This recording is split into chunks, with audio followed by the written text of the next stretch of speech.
This playthrough is rated T for teen.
Are you ready to get your super spandex and put yourselves in weird anime poses for no reason? Greetings and salutations, viewers. Vauldemare here with another new game, and this time it's Chroma Squad, tactical RPG, inspired by Saban's Power Rangers TM, by the copyrighted material.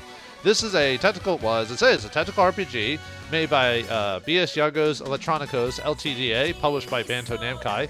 And yeah, this game is made by a Brazilian game maker. I mean, there are many out there, but this is more of the well-known ones.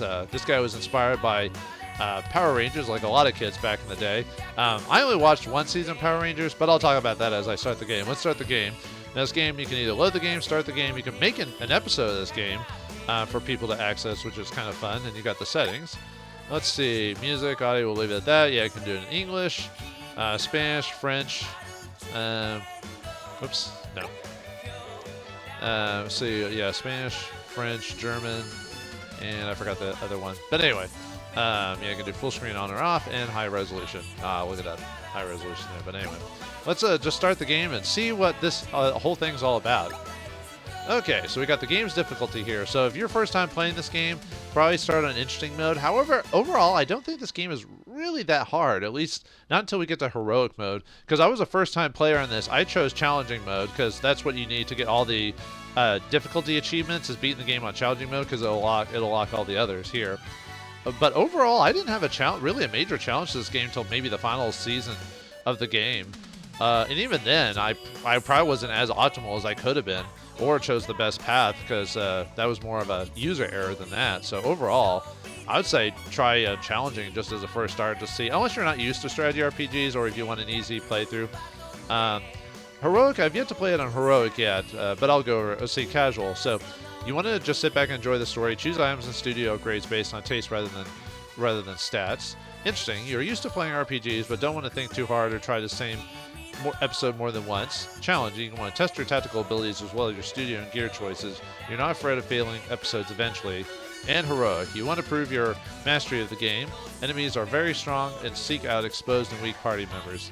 So we're just going to do challenging just to make it somewhat difficult without me having to worry about it too much.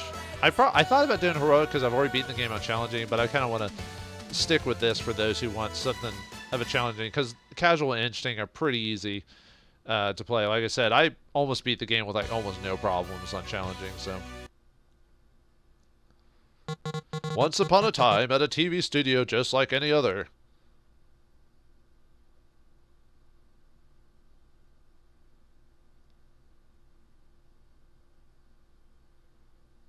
Oh yeah, if you haven't already guessed, this is a 8-bit, like, 8-bit slash 16-bit, kind of one of those pixel art games that have been really popular over the years, as you can see there. But Super Rangers, it's time. Super Rangers, it's time for all stuntmen to get in the scene. Hurry up! There's our Super, yeah, it's Saban's Power Rangers, but also in Japan they're called Super Sentai Rangers. There's also variations on the name. I mean, you could also use other masked, or suited characters, Big Bad Beetleborgs and stuff like that, and Kamen Rider. I mean, those are different in terms of the way they go about certain scenes, but they still do the whole suit action genre type of thing. So, where are the minions? Putties, basically. That's why it says it's heavily inspired by Saban. They probably had to say that so they won't get sued. But yeah, these are basically putties from Power Rangers. There we go. We're all set for this part. Effects will come later. Guess we're lacking for some story, huh? Yeah, but Dr. Soap doesn't enjoy it that much. What kind of director calls himself Dr. Soap? This is getting really boring. I'm kind of tired of... Stop talking while we're recording. Battle theme or should I remind you that you may click to either walk or choose monsters you want to attack. Yeah, thanks for telling me. This is the tutorial, by the way, so... And one thing you gotta say about this game, even if you don't like a lot of things about this game, the music in this game is, I think, pretty excellent. Like, it does a really good job with chip tunes and really utilizes the engine and feeling of excitement and battles and stuff like that. But anyway, we want to defeat 3 enemies. The director's instructions are not required to beat the game. However, you want to do it for audience, and I'll go over that when it's important. So, but defeating 3 enemies is pretty easy here. So, let's see. Okay, so like any strategy RPG, we have movement and actions. As you can see, those blue block there are our current movement ranges, as you can see there. So we want to defeat 3 enemies. Now, one easier way to do that is to move up onto an enemy. Now, I could just click on the dude to simply attack him. As you can see there, these are simple minions. They got 30 AP. Their attacks are 17 to 18. They have a 0 dodge and 12 encounter. Dodge means that they can just straight up dodge your attack no matter what, depending on if the RNG hits you or not. Counter 12% means they have a slight chance of after you've bashed them, they'll bash you back. So, and 1728 indicates how much damage they can hit you overall. And that might vary depending on like your defense stat, which really you only get that on certain abilities anyway. But anyway, so all right. So what we want to do, actually, I could probably kill him in 1 hit. Actually, okay, yeah, we have enough strength to just finish him off straight up. Oh yeah. If you want to know the stats of all your characters, you can go over here and highlight your character. So we got Yellow Scout, whose health is 120, stats 52 to 65. That's her. Although she did, or we don't know actually. They did 47 damage. Like I said, that's more of a variable on it. So that's a rough estimate of what they'll do. Anyway, crit 5. What crit 5 means, you'll do times and a half damage to an enemy. If you hit it properly. Counter, same thing, dodge, and skill regen. I'll go over skill regen when that's actually important. So, all right, let's go over Black. Black is a little bit more tougher, as he is 68 to 84 instead. So you can kill him in 1 shot too. So, actually, I'll hold off all the extra. See, he was 32, so like I said, there's quite a bit of a variable there. Now these guys are out of the way. Now, how do I get to them in time? There's got to be a way to reach these guys within a single turn. Well, there is. There's an ability here called Teamwork. Teamwork. Combine actions between squad members. Use teamwork with characters and then use them as a trampoline to move further or to attack an adjacent target. There will be a tutorial on this, but I want to show off doing it now. So use that, and then yeah, those little yellow blocks there, that's where the assist, and yeah, you can see him, he's about to do the, volleyball technique or whatever. So yeah, good go over Red. Red has 180 HP, so a bit more health than everyone else, and same attack as before. But anyway, let's move over there. Oh yeah, Blue has same attack, but it's, so not much different there. It won't, oh yeah, it says Blue Techie, Red Lead, Black Assault, Yellow Scout, and Pink Assist. We'll go over that when the game tells us to, but anyway, punch this guy. Alright, we got the, complete the director's instructions, so we got 400 audience for that. Audience will affect a lot of things. We'll go over that when we actually finish the level, so. But for now, let's just attack him. So yeah, you can get, if you know how to play the game, you can beat these games and go through these levels a lot faster. So yeah, they did about 21 damage to us. So so let's just attack him to finish him off, since we can finish him off in 1 shot. So. And if you don't want to attack, for some reason, if you don't have an assist or can't move to an enemy, you can move twice, and that'll be your turn. This is one of the best episodes I've seen so far in the season. Psst. He always says as long as we are defeating the monsters really easily. I heard you. Now, once some acrobatics, we can add some explosions to them later. What kind of? Let me finish talking. Jeez. You should use the teamwork maneuver to toss people around so they can move further. Oh, we already know that, yeah. If you still don't get a word I said, use teamwork and then click on those yellow cells. Get in position. Yeah, we already did that, so. Okay, we're ready. Yeah, I got more putties to pop in. Obviously, they're minions. Can't call them putties. Actually, maybe could. I wonder if putties copyrighted. I don't know. But yeah, they look really similar to putties. Like, if you remember the old original Power Rangers, the first couple seasons when they actually used putties, they stopped after a while, if I recall. Yeah, you just have to use... Now, the best person to use teamwork on is actually the Assault, interestingly enough, because he has a mechanic that moves units farther if you use the teamwork feat, so... But in this case, it's not gonna. It doesn't really matter because of how far away they are and everything like that. So, and the ability hasn't quite unlocked yet. But, so let's do. Yeah, see how I can't really do much quite yet. But I'm gonna just do the teamwork thing because that's what's required for this. So. Oh yeah, I guess I could have him move back. Yeah, there's the double move I was talking about. So, and we did that. So now we just have to beat them.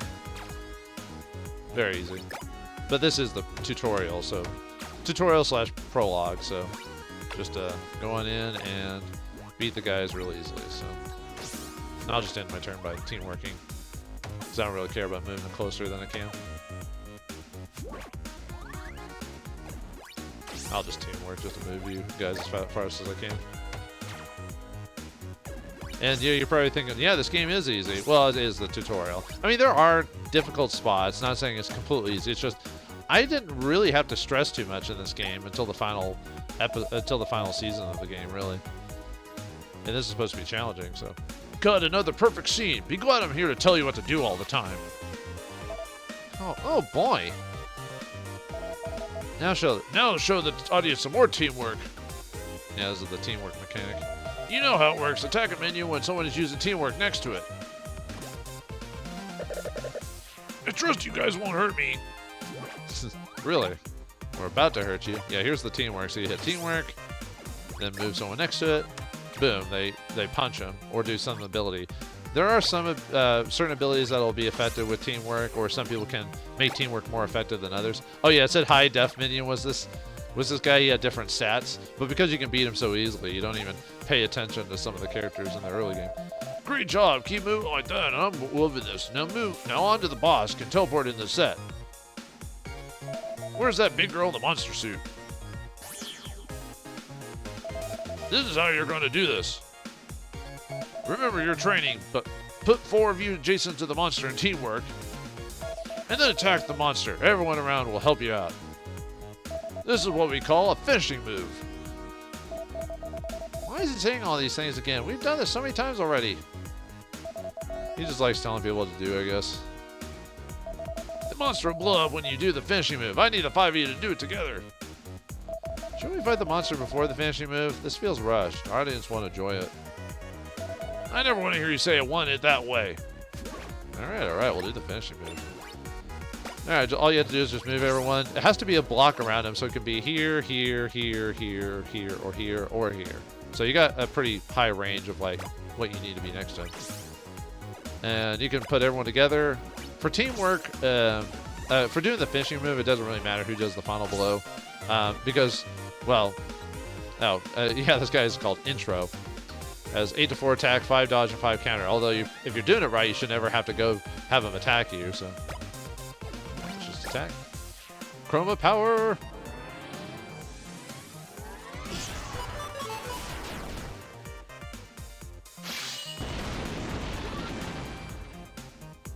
Then we finish them with finishing move. Most of the director's instructions will require you to do this, so be prepared for that. You are so strong. Splendid! Now for the grand finale, the huge monster explosion. No.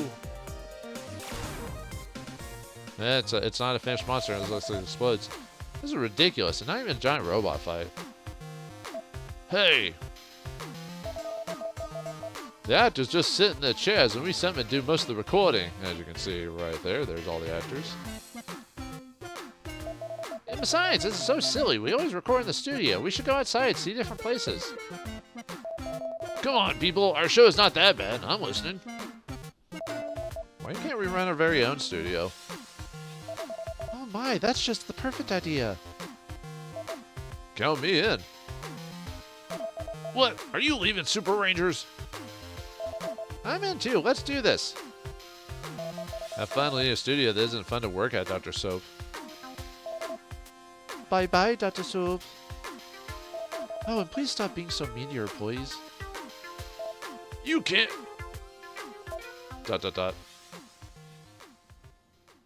And with boots of escaping, we leave. At least lay the suits at the door.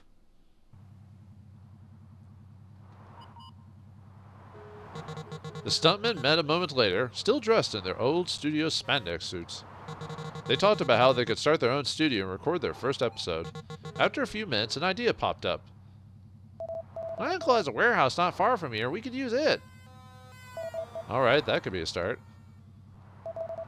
We might just, it might be just what we need. Let's go there now. And off we go to the warehouse. Ooh, toys. I love toys. Arriving at the warehouse, everyone got very excited because of its size. God, how much it costs to rent this place? And how they could take advantage of all that available space. They were looking around and thinking about camera positions. When someone spotted something.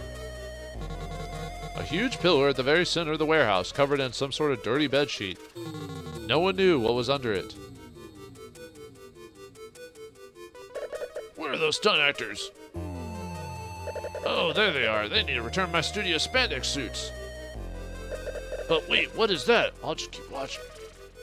Then curiosity knocked at someone's door and the sheet was removed. Amazing! An incredible replica of a device used in an American Hero TV series. Copyrights of Bandai Entertainment. Someone plugged in the energy cable and the machine said its welcome message out loud.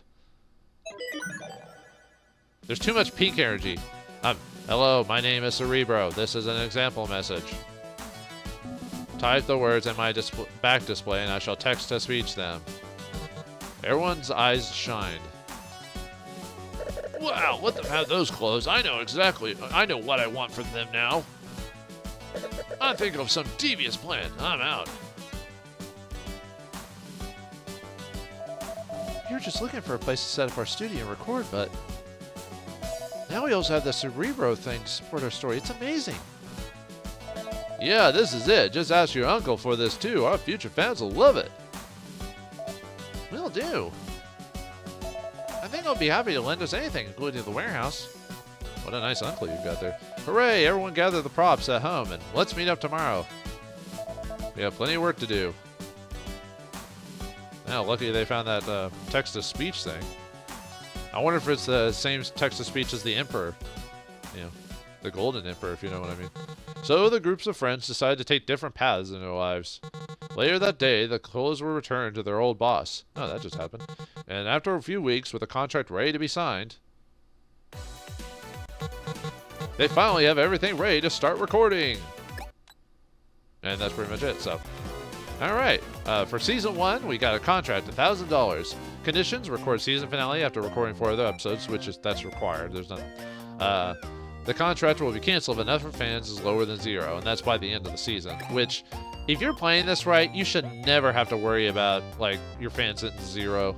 Unless you're maybe playing heroic mode or something. But anyway, we can name our studio. So we'll just name it Mighty Inc., whatever the thing is. Okay, so yeah, this is why we never saw the actors before, because now we can actually choose what actors we want to use for each role. Each role has their own very specific mechanic to them. So let's go over to the left here with the assist. The dearest friend of everyone in the team, always optimistic and holding the squad together through the toughest moments, specializes in the healing and bow attacks. So whoever your actor is will automatically give plus 20% to their skill regen and heals when using teamwork. What skill regen is, it's a stat that affects cooldown of your abilities. If you get high enough of skill regen, you might be able to get your moves restored within 1 or 2 rounds if you put high enough points into that, and that depends on the build you want. And then this side is the actors we can use, and that they have their own stats. I'll go over that here in a second, but let's go. And we can also change the character name. in this case, since they have Ingrid Johansson, which is supposed to be Scarlett Johansson, they call her Scar, but you can change her name. And you can change who the actor is. So I think each actor has their own like character name, and we can change the color. So this is based off the classic Power Rangers dynamic and colors and stuff like that, but you can change it to whatever colors you want. So, all right, we got the techie here. Oh yeah, sorry. With the assist, or the assist big stack. I'll just go by their leads for now, or their jobs. Skill regen is a very big thing for the assist, so keep that in mind. Techie, the team's most resourceful fighter, combining the use of items and weapons with a superior intellect, specializes in long-range combat through skill. Gains skill regen when you use any skill once per turn. So they'll get a bonus to their skill regen when they use a skill. Techie, their big stat will be skill with skill regen as well, because you also want their abilities to be able to go faster, and it's more for the tech because some of the tech skills will have high cooldown, so you need to keep that in mind too. Okay, anyway, we got the lead here. The leader of your squad, taking responsibility for the group and always acting honorably. The role specializes in protecting and inspiring the rest of the team. Bonus 50% health. Oh yeah, I forgot to go.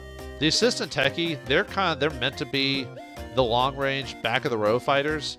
I mean, if you're gonna do like final attack or whatever, then you need them up front. But for the most part, you want them to be in the back. That's why you don't have to worry much about, as much as about health. Well, it depends on the difficulty, I guess. But yeah, you want them in the back. Lead, he's your tank, so he's meant to be. He's meant to go right up in the front, and when he says inspire or protecting your allies, there's a skill you can get later on that allows him to basically pull aggro onto himself. That's why you want high health. But yeah, that's his big thing. You can customize your lead or your characters to do specific tasks, but that's the general idea for them. The assault class, their idea is to be a punch. Well, they can do a couple things. One, they use their ability to move people around the map and do a lot of damage. As you can see there, assault brings firepower and strength to your team's strategy. This role is responsible for dealing the greatest damage, exploding things, and wielding an enormous axe, plus 30 to attack. So yeah, they're your damage dealer. So if they go down, you lose a lot of your damage. You can get anyone else to get high attack, but the assault is specifically made for damage dealing. And finally, we got the scout here. So yeah, assault, you want to have at least high attack or crit or something like that to work on that that function there. So. And then finally, we've got the Scout, an agile acrobat in the team, a daredevil warrior that brings movement and grace to the fight, specializes in moving fast and stunning enemies, so you get +1 movement on that. So yeah, Scout meant to go in, do an ability that maybe messes with enemies, run away, or stuff like that. So you want to have high movement, and a skill called the dodge skill you want to have be particularly high on your Scout, which will be very effective. So we'll go over the members as well. So Ingrid Johansson, she has a salary of 30, which affects your money right here after every episode. She has a skill regen of 6 and a fan conversion rate of 1. I'll go over fan conversion in a bit, but the skill regen makes her a useful either techie or assist, either one. You could put her in any class because of the skill regen, but her specialization would assist her more and assist her techie. World famous, this actress will attract a lot of fans. Okay, we got Ashley Smith. She has minus 20% to health, which hurts her skill a lot, but she has plus 30% to sword damage. That's a weapon in the game. Now, I'm not 100% sure. I've heard sword damage will also work with daggers and axes too, but I'll have to verify that. I've heard some conflicting information about that in the game. She does not take no for an answer. So she would be good as possibly an assault. The problem with putting her on assault is that the health issue. That's why. But you could work her as a lead because of the 50% health, so that would make up for the high health thing on there. So that's probably what I would suggest, either an assault or lead because of that, like I said, to make up for that. But that's up to you. I'll go over who I chose first when I first played the game. It is not the most optimal, and people who play this game will probably scream going, how'd you win so easily with this build? But I'm like, I don't know, man. Okay, anyway, got Mr. Beaver here. He's got 20% health and plus 10 to item drop rate. Passionate defender of technology. So he's not bad just because of his health issue. So you could put him as like a lead, and you get a total of 70% to your health. So that'd make him a great tank character, and the +10 item drop rate is not bad. Item drops will affect certain things in the game. I'll go over that later, but it's nice to have him. But there are ways to get that without him, so you could easily ignore this as an ability and just look at the health part as being the most important part of it. We got Even Ty there. You know, I wonder what he looks like. His name's Mike. Anyway, he's got -1 movement, +1 acrobatic range, and plus 30% attack. Expert in punching and expert at boxing and monster punching. So he wouldn't be a bad assault character because of the acrobatic range. Acrobatic range is when you throw characters due to the teamwork ability. So either way, when he throws someone, it's a little bit more useful than others. So that's something to consider. And he's got a plus 30% to attack, which makes him a pretty good assault. You could also put him on lead if you want to. And there are ways to make up for his -1 movement. -1 movement does hurt a lot, but like I said, you could work. One way to make up for that is consider putting him as a scout instead. That would at least even out the movement, and then there's other ways to build upon that movement, so that's something to consider as well. And obviously the 30% is a really big deal. We got Gus Fune. He's $30. He's got -1 movement, which really hurts him, but he does have plus 20% to attack and plus 25 to team attack. So anytime you do a team attack with him, it raises the team attack damage. Pandas are cute and lazy creatures who sleep all day unless someone tries to destroy the city. He's a Kickstarter backer. Yeah, this game was one of those mini games that was funded during Kickstarter back in the day. I'm trying to remember when the original campaign for this went out, because this game came out I think 2017. I think the campaign was like 2013, 14 or something like that. And you can tell it's a Kickstarter game because this game does have, despite it being out for quite a few years, it still has some minor bugs and stuff like that in it. Nothing that breaks the game, but there's a lot of things in here that don't work as well as they should and stuff like that. But anyway, yeah, this guy was a Kickstarter backer. We don't know his actual name. Obviously, you don't use your real name for that. So, but yeah, he wouldn't be a bad lead or an assault because of these stats. Just the movement hurts him a lot, though. Michael Florian, another Kickstarter backer. He's $40. He's got plus 4 skill regen. Unfortunately, the -15 to attack is really hurtful, and the shop discount, though good in the early game, doesn't really affect things in the end of the game. So I would ignore that as being a benefit. So the -15 to attack, like I said, you probably want to put him on maybe assault to make up for that if you're going to really use this guy. I don't know if the plus 4 skill regen really makes up for the attack loss, to tell you the truth, because attack is important in this game. So, but, oops, sorry. We also got Micah. Basically, it's basically the reference from the girl from Walking Dead, that samurai girl, or whatever. I only watched like a couple episodes of that show. I kind of got bored of it after a while, weirdly enough, despite it was a really popular show for like 5 seasons or something like that. But I don't know, I just couldn't really keep getting into it. So. But anyway, $30. She has 15 counter, which that's the one where if you get hit, you can hit him right back, and plus 20% health. So she's got full bonuses all the way. So the health really helps, and counter. So she would make I think she would make a good lead, assault, or scout. Probably better to lead because, like I said, stack on the bonus. But with those stats, or with the health, you could work on A1. It's just probably not assault and techie, just because they're supposed to be kind of behind the line, so you wouldn't take advantage of the counter as much. We got Asmolaw, sorry. Yeah, he's a reference to Isaac Asimov, whose books introduced us to the laws of robotics, which people still reference to today. I think it's the 3 laws of robotics, how they can't hurt people and all this other stuff. Anyway, salary of 40. He's got -5 skill regens, because it kind of hurts him. That kind of hurts him in the assault and techie range. But he has plus 30% health, which, like I said, would make him a great lead. Or even a scout if you're afraid of your scout taking a lot of damage. And he has plus 10 to crafting quality rate. I'll go over that when we actually go over crafting stuff. Anyway, he's bound by only 2 of Asimov's laws, huh? Ryo Yoshi, he's only $20. He's got plus 1 movement and minus 20 to weapon attack. So the movement's great, so you could stack that to scout and get him all over. The problem is the weapon attack minus, which affects all weapons, whether they be swords, spears, guns, and everything. Actually, Yeah, everything. So that really kind of really hurts his like product because the movement's nice, but man, losing out on any attack damage. I mean, you could still use them. What you could do is just not use weapons and use a fist. It's just there's a lot of abilities that deal with weapons, but you can build a character without using a weapon. So a silent monk trained to move like water, and you can equip the guy with a weapon and not have to use it because there are reasons to equip weapons in this game. So. And we got Telemelia.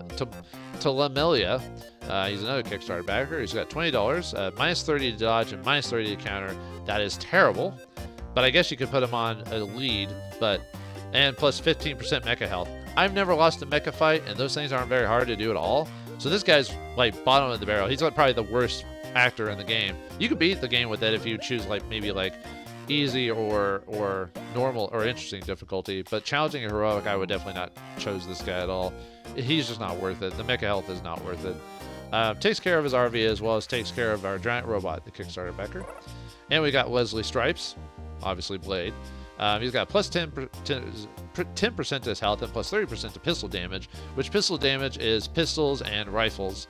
Well, from what I understand, I've heard rifles and pistols work together in tandem, so he'd be a perfect techie because of that. Interestingly enough, if you're not doing techie though with him, anyone can equip pistols in this game, so that would work with anyone really. I mean, you can put him with a lead, for example, and equip the lead with a pistol instead of the spear, which is what usually the lead gets. But I think it works better as a techie because a lot of the tech's abilities deal with the pistol / rifle, so that'd be the way I'd go, but that's up to you. Experience with sci-fi movies and cryogenics. Yeah. That movie's aged a lot better than when it first came out, let me tell you. Anyway, we got Alien. He's got plus 10% skill regen, which is pretty nice. Probably the best skill regen in the game. However, minus 30% health, yeah, that really hurts him, like a lot, at least on the higher difficulties. Like I said, if you're playing easy or interesting, then it's fine. But maybe lead, so you can take advantage of the minus 30% health and at least get a plus 20%. That's better than nothing. But yeah, he came from outer space, so I don't know about him. I think if the skill regen wasn't even there, he'd probably be bottom of the barrel too, but maybe next to bottom of the barrel. And we got Von Andy, who's Claude, Claude Van Damme. Anyway, he's got minus 1 movement, minus 10% attack, and only plus 15% audience per episode. He's also really bad too because of audience is not bad to get at the beginning of the game, but later on it becomes so easy to do that his benefit quickly drops. But he's really cheap at $12. Pretty Boy is just there to raise your audience. Yeah, so I mean, you can use them. Like I said, there are ways to take advantage of that. Like maybe if you wanted to use them, maybe give him the assault, because there is an ability with the assault that allows him to get movement, but you need to get his skill regen up to be able to use it more regularly. So then we got Antitonic. He's $30. He's plus 10 to dodge. He's got minus 1 movement and plus 10 to health. So the movement hurts, but he'd probably be the best scout because you want your scout to get high dodge by the end of the game, which would really help with that. And it helps with the movement. So, and because the scout gets plus 1 movement, it'll even that out. A calm artist and musician, it may look unremarkable, but has the secret pro wrestling moves. We also got, and Ingrid Johnson again. So, and I think they've changed these character stats throughout the game, because when this game first came out, the stats of the characters were completely different. I was doing some backdrop reading on some of this stuff. I think it was her, or no, maybe it was my. Maybe I'm misremembering something. Never mind. I forgot to go over the other heroes that we have here. So we got. Let me go over Ingrid again. But yeah, I think their stats changed slightly and what their abilities did over the course of since the game released. Anyway, we got Jay Blues here. He's got plus 5 skill regen, plus 8 dodge, plus 5 critical. Basketball star specializes in flashy moves with flashy salary to boot. Yeah, it's flashy. Yeah, they have him as the techie here, which would work because of the skill regen, but when it comes to dodge, actually anyone can use dodge, and that's really helpful. But with the critical, yeah, I guess that will work because of the whole gun thing. Assault would be he would also be a really good assault because the critical would work with the assault has some bonuses that deal with critical. Or a scout because you want to improve the scout's dodge as much as you can. Okay, then we got Dude Lee, which is basically Jet Li. You could also say Bruce Lee too, or whoever. But anyway, he's got plus 4 skill regen, plus 10 critical, and minus 20% health. So yeah, he's probably better as a lead because of his health loss hurts him being in any other class. You could put him as a assaulter, would work as well, or possibly a scout. Just the health hurts that a little bit. Trained in the Mountains of China is the lead actor in all major fighting movies of all time. And then we got Mao Shin-mei, or Lee. She has 3 to critical and 20% attack, so she makes a really good assault because of that attack. So you add that to the attack, she's got a 50% attack bonus. So the game, the actors the game gives you are pretty good, actually. Like if you leave them as is, you could go through the gold game just fine. So anything is deadly in this girl's hands. Really, you could with those stats, you could put her in any class and be fine. Probably wouldn't be able to. She probably wouldn't be taken advantage as much as the Assault and Techie, but still, any class would work with her. And then finally we got Mei Yiram. She's got plus 20% to counter, which that effect isn't as important on the scouts if you get a certain ability, if that ability works properly anyway. So, but scout would work for her. I'd almost suggest maybe putting her on like assault or something like that instead. But anyway, yeah, she gets plus 20% counter, minus 30% to dodge, and minus 30% to enemy counter, so that's really good. That's probably why they put her on scout, because of when you go in attack, they don't dodge or counter as much. So she's a really solid character as well. So let me tell you who I made the first time I played this game, and you'll probably go be screaming like, why? There you go, just put everyone together there. Let's see.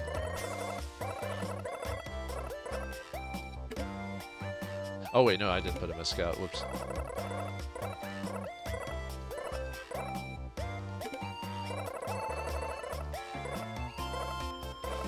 Yep, that was my team when I first played the game. Was Asimov, Beeves, Lee, Claude, and Mike as the characters. And I beat the game on challenging mode, by the way. And these aren't the most useful characters to put that with, especially Andy or or Claude, because of like his stats just aren't that great in general. But some of the class did work. Like I said, Dude Lee as the lead and everything like that. But I do want to change it up slightly a bit from the last time I played. So let me go over the characters I actually want to use this time. Alright, let's see. Yeah, we don't want to do... Nah, actually, I might just do some of the basic characters this time, so... I almost want to change it up where it's like characters that wouldn't normally work in that field in the first place. So let's see.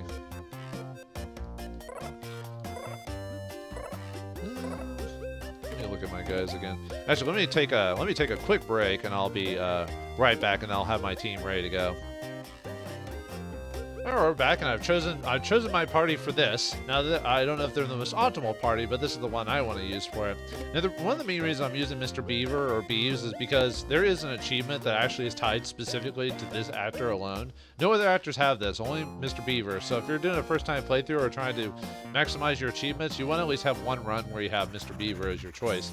But the 20% health, I'm going to give him to the assist, which will help them survive Chroma form, if that makes sense, because there's two forms in the game. There's civilian and Chroma form, which is the outfit. Civilian form is where they can't do abilities and stuff like that, so they're a bit weaker. So those will make them survive the first round before we get the next ability till we can chromasize, basically. Choose an Ingrid Johansson for it, but for a skill regen, which will help with the techie. Because later on the tech needs a lot of skill regen to be able to do their abilities quite often. If you do it right, you can have basically a skill activate per every turn, something nice that'll activate. So for the lead, I'm using Asimov to boost up his Ori high health to 80% total, and the crafting rate will help with some crafting and stuff later on. And the lead doesn't need skill regen as much, but there are ways to make up for that overall, so it's not as important to him, but you do want a little bit of skill regen to get like one or two abilities to be done within a couple of turns at least. Then I'm choosing Mei Yiram for the dodge encounter, so that way as the assault they can go up to combat and be attacked, basically counter attack and take advantage of all that attack bonus that they've got there, and we can stack onto that. So, and the negative encounters enemy dodge and counters really helps as well. So, and then finally we're going to do J Blues as the scout here. Take advantage of his dodge and critical attack, so that'll help him go, because scouts are supposed to kind of move up ahead with their movement, and being able to dodge attacks and not be one-shotted would really help. So, all right, these are the actors I'm hiring. So let's go. Yep, we can't turn back. We have to restart the game if we want to do different actors. All right, and now we're at the studio. As you can see here, we don't have a whole lot going on here. So what we can do is go to the shop. We can buy clothes and outfits for our characters. We can go to the studio, and we can build up the studio from the ground up. And each part to the studio will have an initial cost, and then it'll have a cost every time we keep it up. So every time we beat an episode, we'll lose $25. So if we highlight here, right now we have an initial balance of $1,000. After our salary is $170. We have 0 marketing and 0 other, and we expected income is 0 right now because they haven't done an episode. And right now the money we get per audience is $41 per 100 audience members. And our expected balance is $830 at the end of an episode if nothing goes on. We also have fans here. We got a contract. We got current. We got contract threshold, which means we can't have 0. We got fans per audience. What that means is every time you finish an episode, you'll have somebody audience you win back. For every 100 audience during the episode, you'll gain 5 fans, which goes in this box here. Fans will be useful for marketing. And then finally we have the actors themselves. We can go over their stats, like look at what their bonuses are and everything like that. What their current attack, health, skill regen, movement, counter, dodge, and critical is at. And we can do that for all characters, as you see there. We can also switch to skills, and now we choose what skills they can have throughout the whole game. So every time we beat a season, we can unlock a new ability and skill. For the very beginning, we have, for our assists, we have the heal Duke, and we have the skill regen. Skill regen's nice at 15, help you get your abilities faster, but if you give skill regen like you're supposed to the assistant techie, this won't be as important. I suggest just putting heal Doken on the whole time, because that heals your party members for 50% of their health. So in a higher difficulty, you definitely want to take advantage of heal Doken. Okay, and then the techie gets 2 different variations. They either get multi-shot, which is really useful against small enemies. It allows you to attack enemies for 85% damage, requiring a pistol, which the techie also gets a rifle later, which counts for that ability. This is really useful for clearing out small targets. And then this is really useful for bosses. Find weakness. Target up to 4 tiles away takes 30% more damage for 3 turns. So, but you have to make a choice depending on what what episode is gonna be. I tended to use multi-shot for most of the time because of just how many encounters in the game require tons of enemies to surround you. So, but that's up to you. I'll leave at multi-shot for now. Lead, right now they only got 1 ability, Eagle Lasso. Allows you from 4 tiles away to pull a closest position adjacent to you. The reason why I want to do this is other than maybe pulling closer for team attacks or whatever, but enemies' AIs tend to target the closest party member, except in a few situations like a heroic mode. So if the lead is the closest character and they're still around during the turn, they'll just attack him first. So on the assault, we've only got 1 choice right now, but it's an ability called Strong Arm. It allows you to execute acrobats and make you get 2 extra tiles for doing the flip. So yeah, we didn't have it during the prologue because it wasn't actually activated as a skill, but now 2 things you want to do to the assault. You either want to have them run up and start attacking people, or step back and get everyone else to the front so they can attack enemies. And finally, we got the Scout, who has an ability called the Stunning Pose, which allows you to daze minions and stun minions and daze adjacent bosses. What daze does is it reduces their chance to hit on an enemy, less chance to hit and dodge and stuff like that. Stunning means the enemy can't do anything that turn. So one of the benefits of Scout, move up, daze, and maybe move back into another position or something like that. So I'll go over the other skills whenever we get to the other seasons. And then equipped, and this is what they're wearing at the moment. They all have their own bonuses. So right now they got what they had on because they had to give back their suits to the studio. So now they got cardboard helmets, powered by imagination and cheap paint. Got improvised suit. Every hero has to start somewhere. Level 1 common. Common is the rarity of the. It goes like I'm trying to remember every version of it. It's like common, uncommon, like rare, legendary, and like alien, but I'll go over that later. But anyway, don't have a weapon right now. We got cheap gloves, provide big bonuses to dishwashing, and rain boots, resistant to medium-sized water puddles. Okay, So first, let's start off. So what I want to do first is I want to make sure to guarantee audience at the beginning because we want to start getting money. So let's buy an SD camera that gives 10% audience gain from director's instructions. That's the things where the director says do this, and you want to make sure to activate. So let's buy that. So now our things changed. So now other salary has raised to a different cost now. So all right. So now. The reason it says 115 is because that's what the $100 is what I spend, and the 15 is how much I'm getting charged for it. So, and then we could do workbench if we're going to do crafting. We're not going to do crafting this early because we have no crafting materials anyway. After 8P, even on the higher difficulties, you can afford to not buy this immediately, but it doesn't hurt to buy it.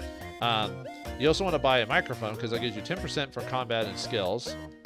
So anytime you use a combat or skill, you'll get 10% of the audience in that worth, and you want to maximize your audience per episode. Episodes have a maximum audience you can get, so you might get that most of the time for just doing the director's instructions or just fighting the game, but this will help it. Then we got shop partnership, 20% discount on shops. You'll want to buy this eventually because we'll be buying a lot of stuff in the shop, but I saved that for a little bit later because of how costly it is. And then finally, a bigger studio. I'd say get this by season 2 if you can, but because this will unlock other stuff you can buy. So, I'm trying to think if I want to go and buy the condenser mic. Yeah, we'll go with it because I'll raise it from 10% to 20%. So, all right. Yeah, you see, every time you buy something changes in the background when it's added to the inventory. So, all right, let's look at our letters. You have to answer these before start recording stuff. By the way, props and etc. From Hermes Barreto, Hermes at Props Guy TV, date 7/3/22, 5/16, 57 p.m. This is tied into your account. I'm playing the Steam version by it, so that date is whatever time you're actually playing at. Hello, how are you doing? My name is Hermes Barreto. I am a master of crafting props for movies and TV. Some of my wares even have special bonuses. Make sure to visit my shop, and that's what we're gonna do actually. Okay, so right now we got hiking boots, will give plus 15 to health. We've got paintball gloves that add plus 10 to attack. We've got padded suit, which has plus 25 to health and plus 5% to skill regen. And comfy suit, which adds plus 40% or plus 40 to health.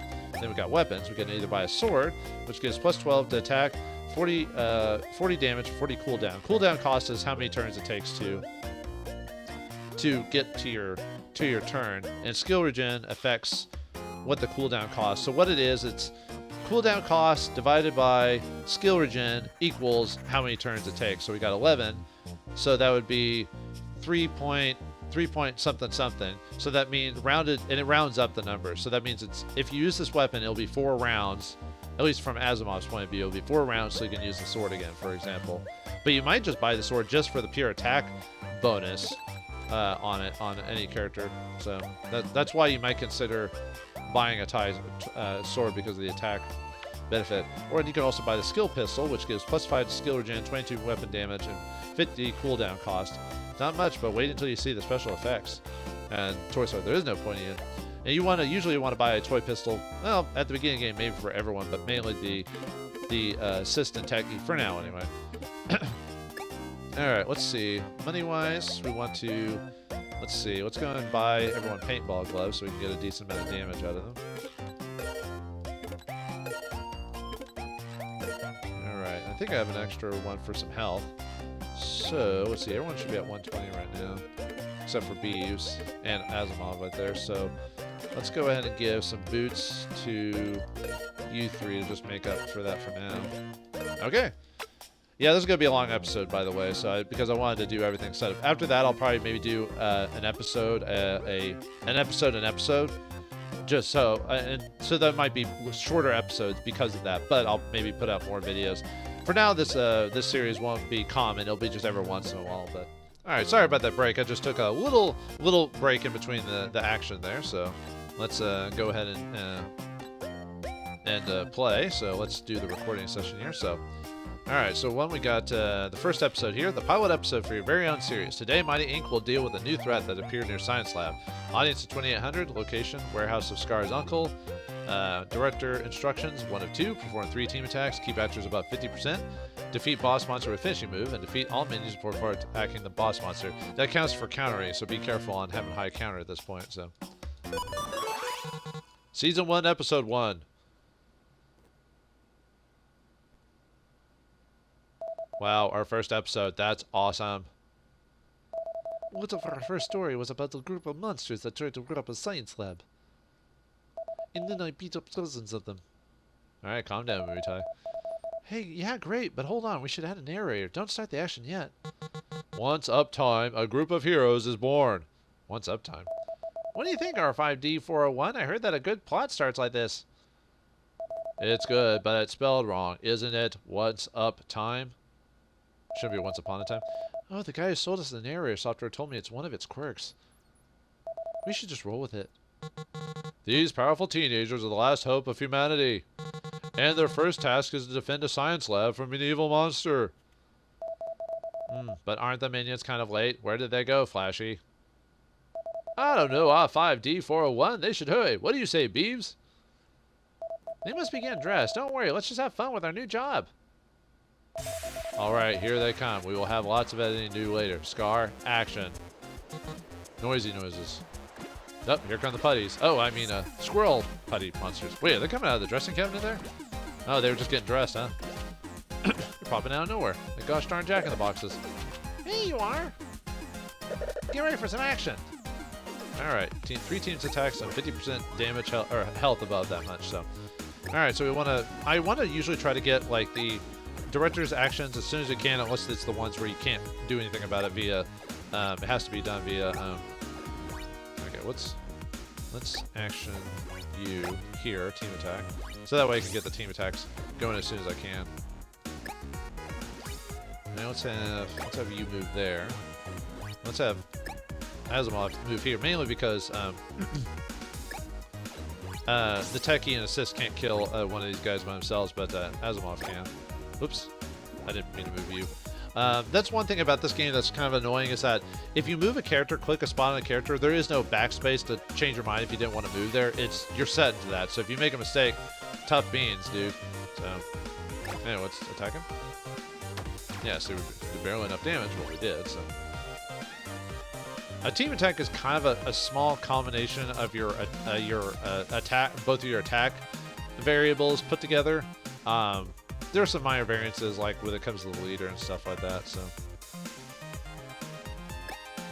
Let's see. Yeah, I guess I'll just move you up and do that. Oh, we now chromatize now. So chromatizing was when we could actually, you saw when I was clicking on that there was like no abilities popped up. Well, that's because you need to chromatize. You have to hit so many audience members to chromatize, because that's like the part of the episode where everything, you've done so many cool things, now it's time to go into the next step. And chromatizing, what that does is it automatically heals all your characters, and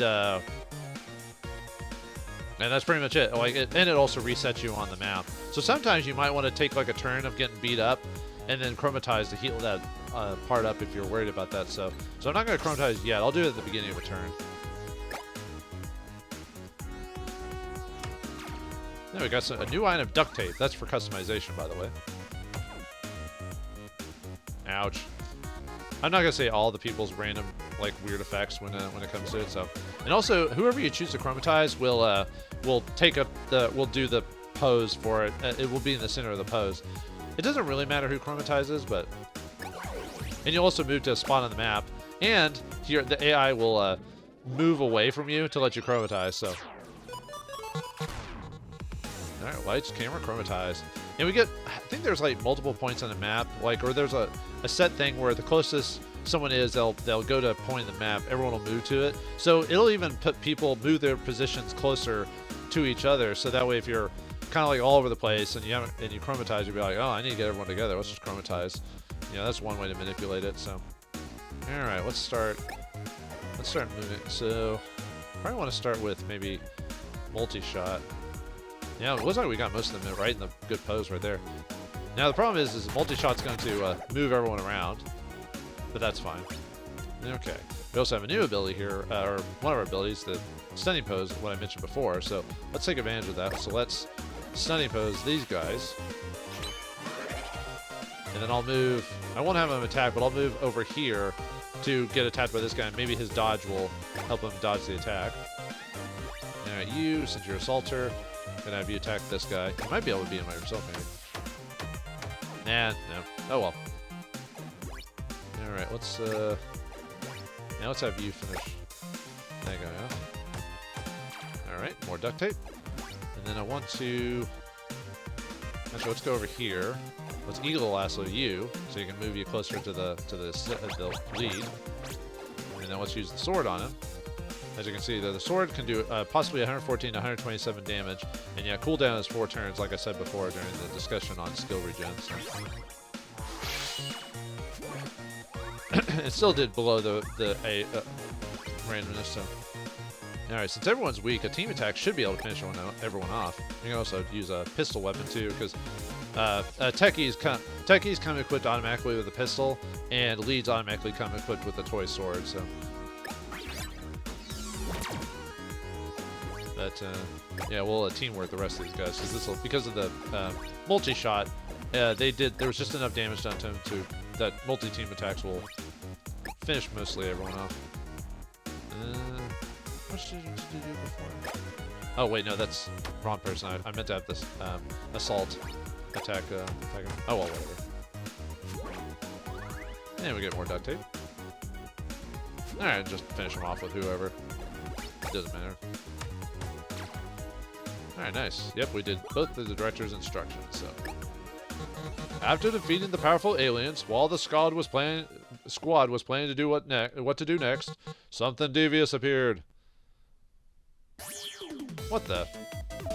That looks like Rita Repulsa, except holding a. Actually, wasn't there an enemy in Power Rangers that actually had a light pole, you know, from a traffic sign, you know, like light, red, green, yellow? I think so, actually. Anyway, that's an amazing entrance, Transmancer? That would be the greatest. Keep it up. He has the power over transit. Great. Chroma Squad, why did you have to mess our visit to the science lab? You'll face the consequences, but not right now. I'll come for you later. Excuse me there. So, okay. What were you doing in that lab? It's none of your business. Alright. Well, who was the traffic light guy and where did he go? Wait, when are you acting or are you really lost right now? Oh, come on, Flashy. I'm acting. Come on, go on with the story. Okay. Well, I don't know when, and I can't track it with my scanner. That monster may strike again any minute now. Cerebro might have something to say. You're right, Bees. We should go see Cerebro. Oh, nice effects. Chroma Squad heads to Cerebro's chambers. They reach the place with a glorious teleport effect. Wow, Scott, I didn't expect that you could render such a cool background with Chroma Key. Me neither. This looks much better than the one I did. Better for us anyway. And as you can see, randomly when they're in their Chroma gear, they'll randomly do poses while talking. So, after everyone explains the situation to Cerebro, why do they want that research data so badly, Cerebro? They believe it is a key for them to unlock the power of time travel. This is not a power that anyone should have. Now return to your previous location. I'm detecting a new threat. It's impressive to see the Cerebro device working. That's pretty gruesome, the brain in a jar. Chroma Squad heads back. The teleport effect is not ready yet. To the scene, running. I'm so tired. Where are the monsters? Can't wait to do my special poses. What the? That's why I call it cheap. I'm late. How deep are we into the episode? Deep enough. You are so late, Boxing Box. This won't happen again. I'm sorry. Back to the lines, and I'll turn you into a cardboard box. Cardboard. Don't get me wrong. When I'm cardboard. Minions, join me. Well, you gotta start somewhere in the biz, right? So cardboard is the cheapest way to get a set ready to go. So. Oh, and there's some references to later episodes in this scene too, by the way. Just remember this fish head for later. Ready to serve, boss. Watch out. Alright, beat the monster with a finishing move, defeat all minions before attacking the boss monster. And we start chromatized, so as soon as you chromatize in an episode, you stay chromatized for the rest of it, no matter how many parts there are, so.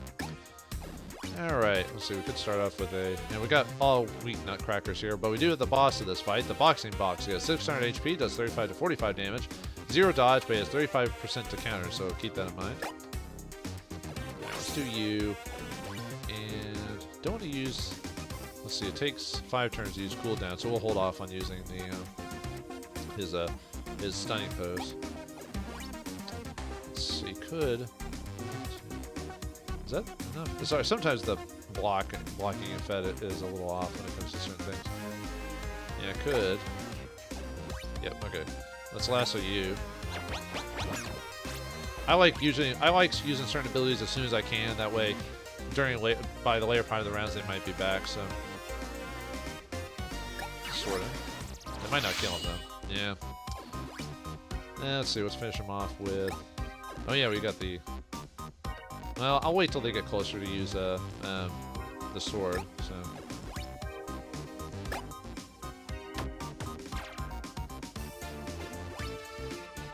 Okay, then we'll attack you.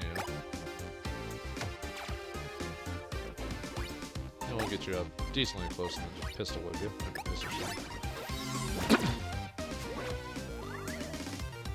Dang, sorry if I'm quiet sometimes. I really do like the music to this game.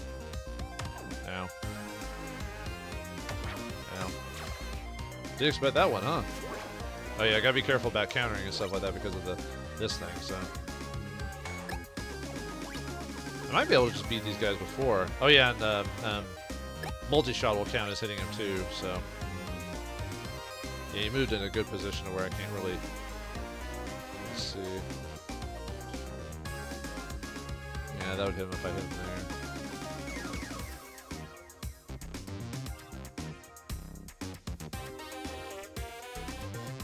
Yeah, I'd have to move pretty far away to do that.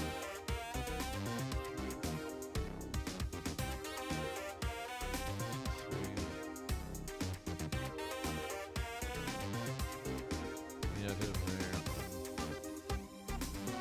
Yeah, I'd have to go like over here or something.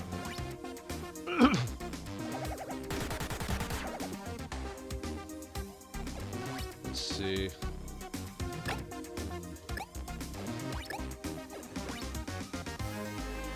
Yeah, I'm just trying to figure out how to really beat him before.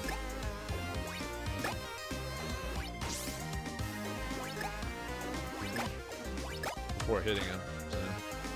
Oh, there's also an achievement for hitting all the directors, or not all of them, but hitting the directors' directions before season 21, but it's cumulative over multiple playthroughs, so you'll easily get it. Because to get all the achievements, you have to beat this game 3 times at least.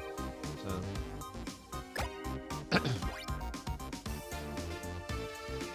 Let's see. Unfortunately, you can't really beat him by yourself. Might as well counter and all that. Now we got Cotton. That's another crafting ability. Ow.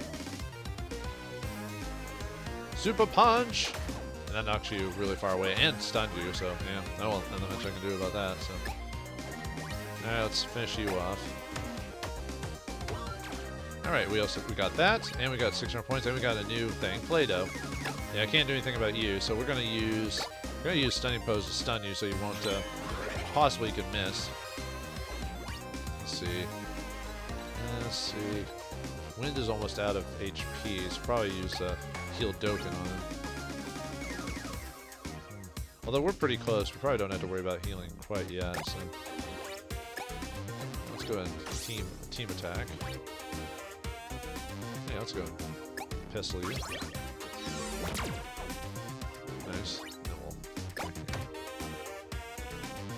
Ah, yeah! Ow. Not close enough. Oh well. He knocked me so far way back with that, so let's heal Dokkan here.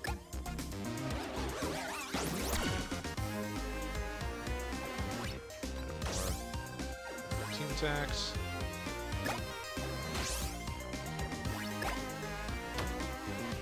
Almost ready for a finisher. He'll probably super punch me away though. Oh no, he didn't. sometimes he'll super punch you. So, oh yeah, and there's the finish it. So every time that occurs, that means no matter what, as long as you do the super pose, you'll finish him off, which I'm glad that they actually tell you that instead of having to guess how much damage you're going to do to him.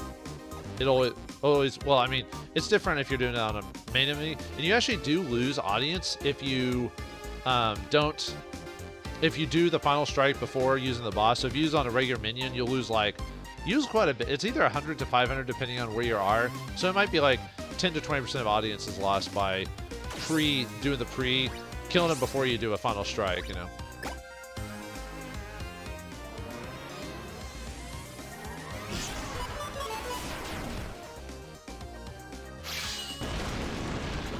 Alright, and he's beaten, so we've got all the moves for the director's thing here, so. I've been recycled. What about the transit Mansa? Monsters always come back when they fail in their first try. It'll show up soon enough, Flashy. And when it comes back, we will be there to stop it. To be continued. Well done, everyone. This episode should make quite a splash in the community. And now we get the reward for season episodes. Now, not all episodes end with them talking about something. Sometimes the episode will just end. All right, so that's a wrap. So our audience in that case is 2,800. So we'll get a certain, because of the thing here, like I guess I'm gonna look at it here. I showed you the stats for how audience and fans are formed. So it's based off this number and what your money conversion is and fan conversion is. So, and we'll get 1 for sure, +1 because of Scarlet, or Scar. Sorry, and we got 4 duct tape, 2 cotton, and Play-Doh. And there's our audience converter right there. So, oh yeah, there's a little things from people online, hashtag and all that. So, I wish I could do a finishing move like that in my karate class today. Music's so excellent, I just happily paid 10 bones for it at Banfield. Uber snug. Wow, I did not mean to watch Chroma episodes for hours. We only had 1 episode though. Inspired by Chroma Squad to make my own series. What should I name my dope Sentai group? Anyway, we earned 140 audience for this. So yeah, it gained 5 audience for every 100 audience members. It was originally 4, but because of Scar's ability, it went up to 5 automatically. And then for income conversion, you gain 41 for every 100. So that's why we have 790 or 978 from that. So, and then we save it. And once again, we go into shopping, and now that we've got crafting items, we now have the craft feature. So that means now, because we've gotten these materials, we can now craft gear and stuff like that. Over the course of the game, really the only time I'd say using crafting is for a very specific function, which we don't have yet.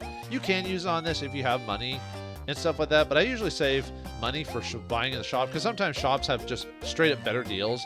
Because the reason with crafting is crafting has a randomizer to it. So like these decorator gloves, looks like a kid made in our class. You get plus 5% to your counter and then 1 random property. And property could be attack, dodge, health, counter, and all that. So it's random, unfortunately. So this is why where the saves might come in if you really want to do that. But overall, I do prefer just straight buying stuff, because in the shop, you know what you're getting.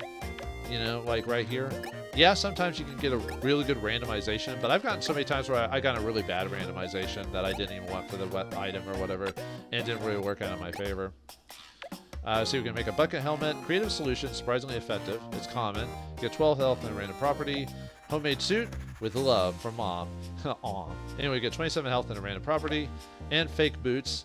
Gives you 12 health and 1 random property. It's just tape knee pads on sneakers. And it takes 4 this is basically what it means. Like, you have 4 duct tape and it requires 1, so we can make this. And cotton, we need 2 of 2. So for this one, common material used in armor can be combined to create leather. Duct tape, common material, the basic matter for which every movie is made. Used for pretty much anything you want to craft. You can also craft a cardboard sword. It's common, made with scrapped cardboard and clay. Plus 3 skill regen, 40 weapon damage, 40 cooldown cost, and has a random property. Takes Play-Doh, which is common material, the world's premier 3D technology used in weapon crafting. And it requires 1 of 3, so we need 3 Play-Doh. When I first played this game, Play-Doh was exceptionally low drops for me for whatever reason. I don't know why. We can also go to the material. This tells us like what materials we could possibly get to at some point. You can make leather. Uncommon materials actually made from cotton, so no cows were harmed. It needs 3 cotton to make. You can make plastic, uncommon material, very versatile material made from dinosaurs, or 3 lumps of Play-Doh. Yeah, it takes 3 Play-Doh to make it. Silver tape, uncommon material. Once you go silver, you never go back. requires 3 duct tape. We can make it, but we don't need it right now. Usually season 2 is when we start needing the next step of stuff. You can also recycle stuff. And what that means is that basically there's a chance, 50% chance to get any of these, or whatever chance it says to get these items, and then 15% to get a random piece of material. The random material is usually a common, or it's whatever the type of thing you're using. So if it's a common, it's going to be a common material. If it's like a higher level, then it'll possibly drop those. But it can drop a common too. It's just more, it's more common. It'll drop whatever field it's in. So let's recycle this stuff. Actually, I might save it because there is a thing later on that gives us fans if we recycle stuff, and I don't quite need the stuff right now at the moment. You can also buy packs too, which gives us material. But if you have a decent drop or whatever, you probably will never do this. I would only do this if you don't really have anything else to spend this on, and then I would buy materials. But I would just buy stuff from the shop with that money, to tell you the truth. But in this case, you can drop 5 collective random crafting materials. So either common, duct tape, or Play-Doh. It could be 5 Play-Doh, 5 duct tape, 5 cotton. But usually cotton or duct tape drops first. Usually cotton, duct tape. It's usually cotton, or duct tape, cotton, and Play-Doh drop in that kind of order. But it is random. So, and we can keep doing episodes. And after we defeat the first episode of a starter episode, usually when you start a season, you could choose what episode you want to do. And then as long as you finish all of them, then you get to a season finale. So we got all these other things we can do here. But what episode will I do next? How will our studio grow? And what will the Rangers run across? Will they use duct tape or something even nicer? Find out next time in the next episode of Chroma Squad. Thanks for watching. Hope you enjoyed, and I'll see you next time.